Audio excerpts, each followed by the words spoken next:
자, 이어서 시장에서 계속 관심이 높은 채권과 관련해서 알아보도록 하겠습니다. 오늘은 KB증권의 임재균 수석연구원입니다. 안녕하십니까?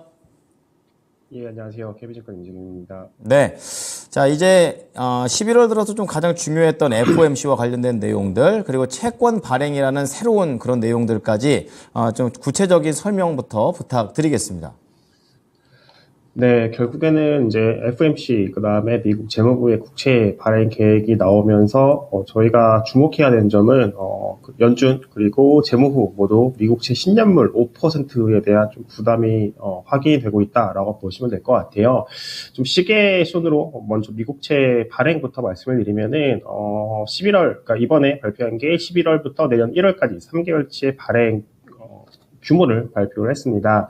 근데 지금 보시면 이제 시장에서 우려가 높았던 게 최근에 장기물 금리가 상승을 하면서 미국 재무부가 장기물 채권 발행을 확대를 하게 되면은 다시 한번 미국 장기물 금리가 상승하는 게 아니냐에 대해서 걱정을 했었는데 실제로 이제 막상 뚜껑을 열어보니까는 장기물 쪽 발행이 늘어나긴 했는데 시장이 예상보다는 크게 늘어나지 않은 상황이고요. 미국 재무부에서는 단기물 위주로 발행을 좀 증가를 시킨 상황입니다. 그리고 이제 내년 1월부터 1분기부터는 이제 추가적인 국채 발행을 확대하지 않아도 된다라고 언급을 했습니다. 저희가 이제 지난주에 미국 최근에 이제 금리가 상승을 하면서 미국 재무부도 조금 이제 높아진 금리에 대한 부담으로 인해서 장기물을 크게 늘리지 않을 것이다라고 했었는데 이 부분이 조금 확인이 됐다라고 보시면 될 것 같고, 그리고 나서 이제 FOMC 이벤트가 있었는데 저희 예상대로 조금 약간 도비시한 발언을 했습니다.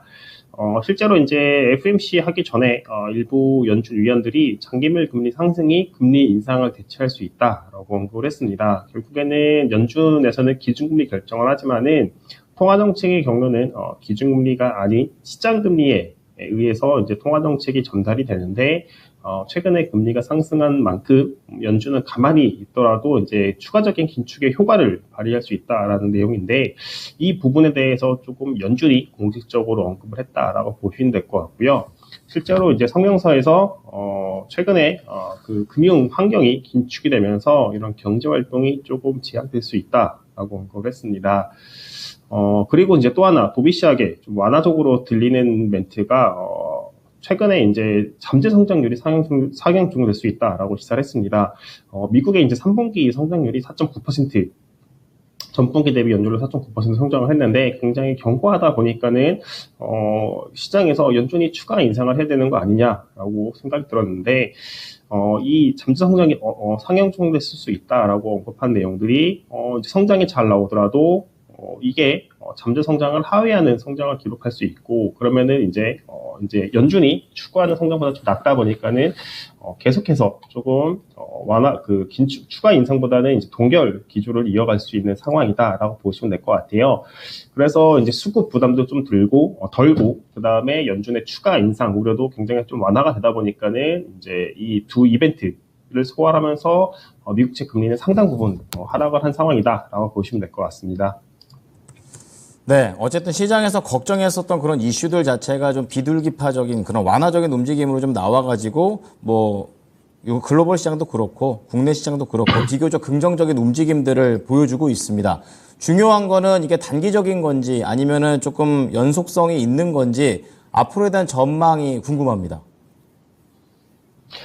네, 일단은 단기적으로 봤을 때, 최근에, 좀 시장을 안 좋게 흘러가게 했던 재정과 통화정책의 불확실성이 해소됐다는 점에서 이제 금리의 추가 상승 압력은 완화가 됐다라고 보고 있고요. 이와 함께 조금 좀 이제 시기도 적절했던 게 경제 지표도 좀 이번에 나왔던 건 부진한 모습들을 보였습니다. 대표적으로 ISM 제조업 지수 같은 경우가 9월이 이제 46% 기록을 하면서 컨센보다 좀 부진했었고, 그 다음에 이제 10월 ADP 고용자 수도 11.3만 명 증가하면서 좀 경제 지표들이 다소 부진하다 보니까는 미국 경기가 3분기에 그러니까 저희가 여름에 봤던 것처럼 그렇게 견고하지만은 않구나라는 좀 생각들이 들었습니다. 결국에는 이제 오늘 밤에 9시 반에 발표가 되는 미국 노동통계국의 고용지표가 제일 중요하다라고 보고 있는데 설령 이게 잘 나오더라도 저희는 조금 금리의 상승 압력은 좀 크지 않다라고 보고 있고 이 부분이 잘 나와서 금리가 상승했을 경우 오히려 이제 채권을 매수해야 되는 상황이다라고 보고 있습니다. 특히 이제 금리가 어제 그리고 이제 그 FMC 이틀 연속으로 해서 금리가 크게 하락을 하고 있는데 그거 자체가 시장에서 얼마나 과매도였는지에 대해서 조금 보여주는 시그널이다라고 보고 있고요. 특히나 이제 장기물 금리가 크게 상승을 했는데 미국 발행 우려가 미국 재무부에서도 이제 발행 우려에 대해서 조금 걱정을 하고 있는 만큼 저희는 장기물 채권의 매수를 좀 추천을 드리고 있습니다. 근데 조금 저희가 고민을 해봐야 되는 부분도 존재를 하는 것 같아요. 예를 들면은 미국 재무부에서 언급하기로 수급 이제 장기물 쪽을 크게 들리지 않는 이유에 대해서 언급을 한 게 이제 미국 내에서도 미국채 10년물 금리가 4.25를 넘지 않을 것이다 라고 생각을 하면서 이미 이제 기관 투자자분들이 그때 포지션 조정을 다 완료를 한 거죠.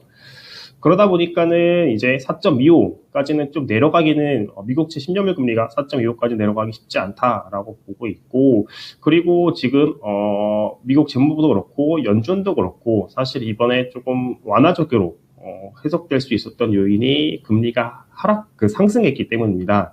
근데 이게 사실은 좀 금리가 하락을 하면은 반대의 논리가 펼쳐질 수 있는 것 같아요. 예를 들면은 이번에 연준이 금리가 상승을 하면서 추가 인상이 필요하지 않다라고 언급을 했는데 만약에 연준이 아직까지 금리 인하에 대해서 언급을 하고 있지 않음에도 불구하고 시장 금리가 먼저 내려온다라고 하면은 사실은 이때는 이제 금리 인상의 논리가 될 수 있는 부분이거든요. 같은 논리로 이제 상황만 바뀌는 거죠. 그러다 보니까는 이제 상반기 때 저희가 미국채 10년물 기준으로 3% 중반까지도 하락을 하고, 국고 기준으로도 3% 초반까지도 하락을 했었는데, 이런 부분까지는 조금 빠르게 하락하기는 쉽지 않은 환경이지 않을까라고 생각은 하고 있습니다. 그래서 조금 수익률에 대한 눈높이는 좀 낮춰야 된다라고 보고 있고, 투자 시기도 좀 길게, 내년 말이라던가 혹은 내후년까지 좀 길게 놓고 장기물 채권에 대해서 대응을 하는 전략이 저희 유효하다라고 보고 있습니다. 네. 좀 더 긴 호흡으로 가야 된다라고 좀 얘기를 해 주셨네요. 네, 오늘 내용들 잘 참고해 보겠습니다. 감사합니다. 네, 감사합니다. 네. 자, 오늘 채권과 관련해서는요, KB증권의 임재균 수석연구원이었습니다.